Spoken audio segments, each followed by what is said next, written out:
wallahi ya sauka. Yanzu shawara duk da wannan abin da aka yi na kotu akwai buza kai ma ka san yau abu zace nake ya za a kama Naziru ya za a kama Naziru alaji ya za a ni dan halan ne to su me musu Naziru sa kama shi ya za a kama Naziru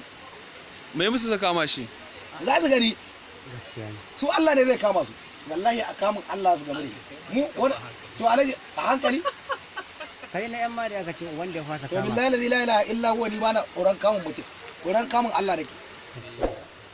Allah ku kasance tare da wagga tashar don samun sabbin shirye-shirye makamanta wallahi bana tsoron kowa sai Allah kasan shi mulki mukami ne to mukami fir'auna ma ya gama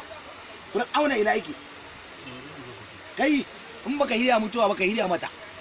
ta zo ma ko ba ka zo na kai kuma ne yanzu akwai dan da nake tsoro a duniya an ba Allah ba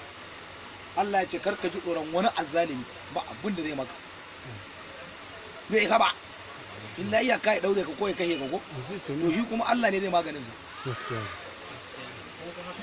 gaskiya an taba naka naga haba alaji ta kama Nazirin nan ta kabari zaka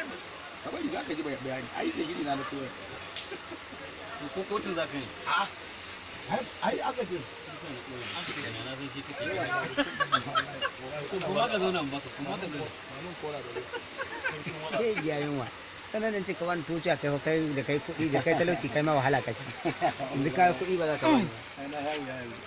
yanzu da mu muka ce a bamu biskit din nan yaga ana cewa ba haka ba amma saboda sai le naka ne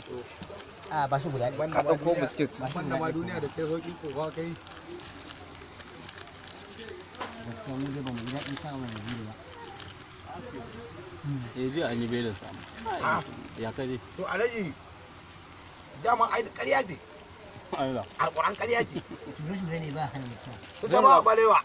su sa Ahmadu Bello da me suka daukaka ba duniya ce a gaban su ba kar ka ji tsoron dukkan wani azzalimi inji Allah ƙarya yake duk wani azzalimi Allah ya tafi da shi kama Naziru ne ya ga tsoron Allah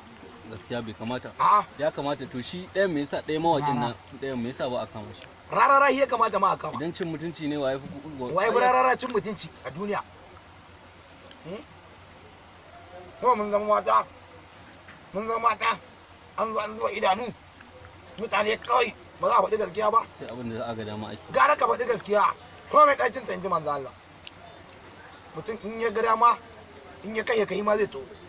shi ne dai ƙarya ko ta ma'an Jafar Allah ya ji ɗan ma'an Jafar yace ƙarshen mutum dai azaba sai ya kai ka ko ta mamuci azaban mutum da ya kai ka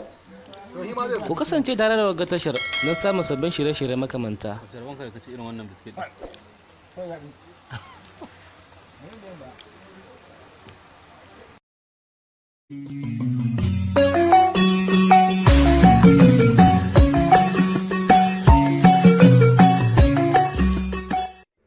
labarai, nishaɗi, al'adu, tarihi,